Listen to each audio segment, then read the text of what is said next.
Oo, buntis siya. Ba't ba ganyan ka magsalita, ate? Nakainom ka ba? Ikaw bang ama? May relasyon kayo? Kanina yung pinagbubuntis niya. Ate, wala kami relasyon ni Millie. Ang usapan natin, paghihigantihan natin si Millie. Hindi mo siya lalandiin. Ate, yan ba ang dahilan ba't niyo ako pinuntahan? Para awayin lang ako dahil dyan? Tito, pasensya na. Lasing po kasi si Mami.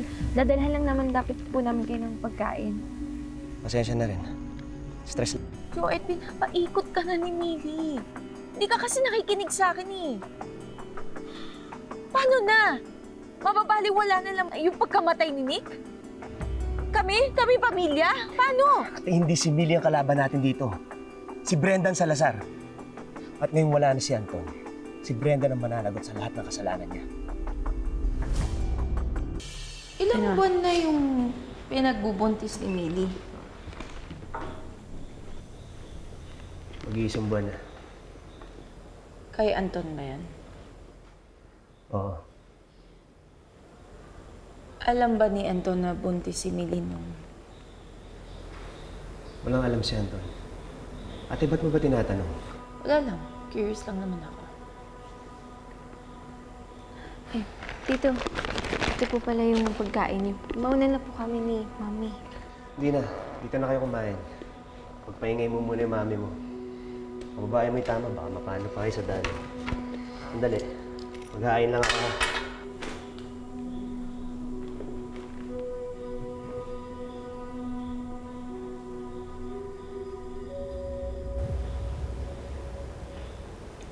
Anak, timpla mo naman ako ng kape, oh. Sige ma, wait lang.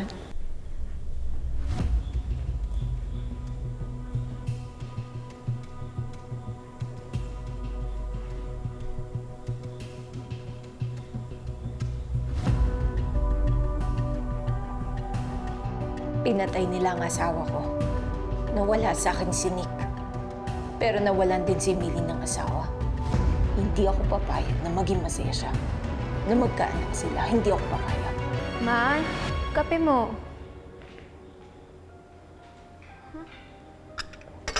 Oh. Saan yung mami mo? Inona!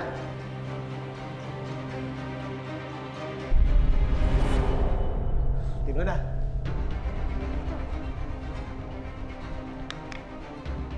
Ma! Inona! Inona, ang ginagawa mo? Umalis ka dyan, Joy! Ma! Inona! Di ba ako papipigilan? Inona! Tama lang ako magiganti! Inona! Inona! Halika! Ano nangyari rito? Halika, halika. Tito, tayo na lang po si Mami. Kailangan madala sa ospital. Halika, dadali kita sa ospital. Tito, wag na si Mami na lang po. Tito, wag niyo hayaan gumawa ng masama si Mami. Tito, galit na galit po siya dun sa asawa ng Anton. Tito, Huwag kang mag-alala. Kumain mo kung saan nakatira si Millie. Halika na! Tito, alam niya. Alam niya po. Narinig po namin kayo nag-uusap. Tito, ginugol niya po yun. Sinerch niya po yun sa internet. Hindi kita pwedeng iwan dito. Tito, si Mami na lang po. Aling Aida, ikaw na muna bahala dito. Sige, sige, sige. Susundan ko mami mo. Kunin ko lang yung motor. Sinira mo ang buhay namin ng anak ko. Sisirain ko rin ang buhay mo, Millie. Hindi ako papayag na maging masaya ka. Dami-dami tayong lahat. Ganito rin yung favorite hobby ni Anton at ng papa niya. Kaya po pala mahilig si Anton sa puzzles. Ito nga po pala, regalo ko to kay Anton ng anniversary namin. Tinatago ko po lahat ng memories ko kay Anton. Kasi parang buhay pa po siya. Oh, parang may nawawalang isang piraso. Nawawala po talaga. Hindi ko po mahanap. Parang nung nawala po si Anton. Meron pong isang piraso ng buhay ko na hindi na po maibalik ng kahit ano o kahit sino. May sasakyan po sa labas. Baka sila Leila bumalik.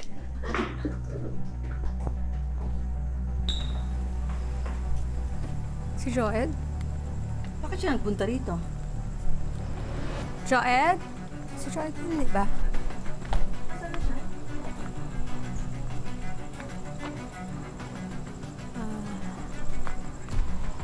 Joed?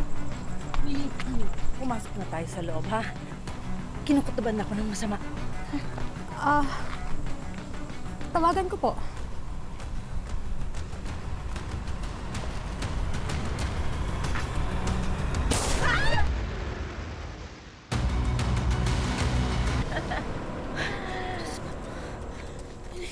Balita ko, buntis ka raw, Millie, ah.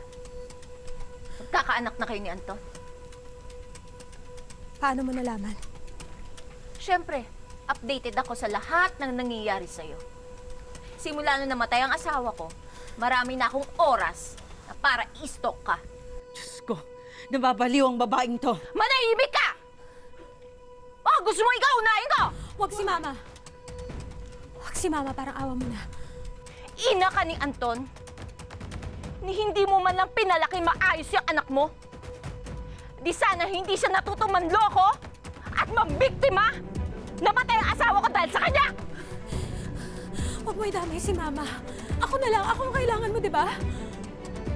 Masyado kang matapang, Millie. Ni hindi mo man lang iniisip yung anak mo.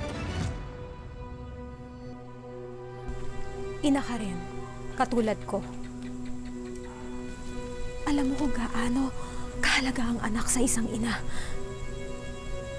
Kaya please, ibaba mo na yung baril. Ayusin natin to.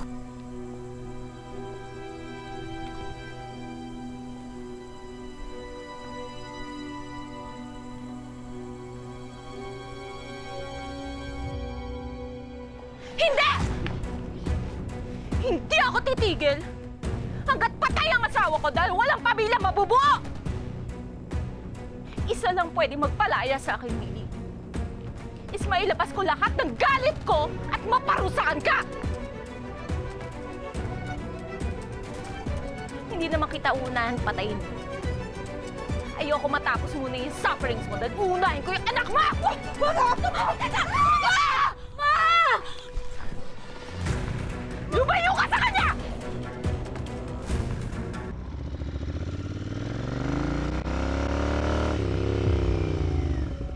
Ana! Ana, wag!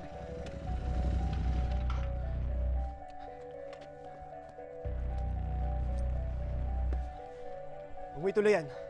Huwag mong gawin yan, Ana. Bakit hindi, ha? Hirap na ako! Hirap na ako para matapos na lahat ng pinagdadaanan ko!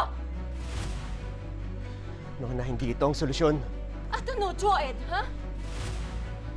Wala ka man nagawa eh, kahit pulis ka eh. Kaya ako nagagawa ng para makapaghiganti sa asawa ko! Patay na si Anton, ano pa bang gusto mo? Ikaw! Ikaw ang gusto ko mamatay pati ang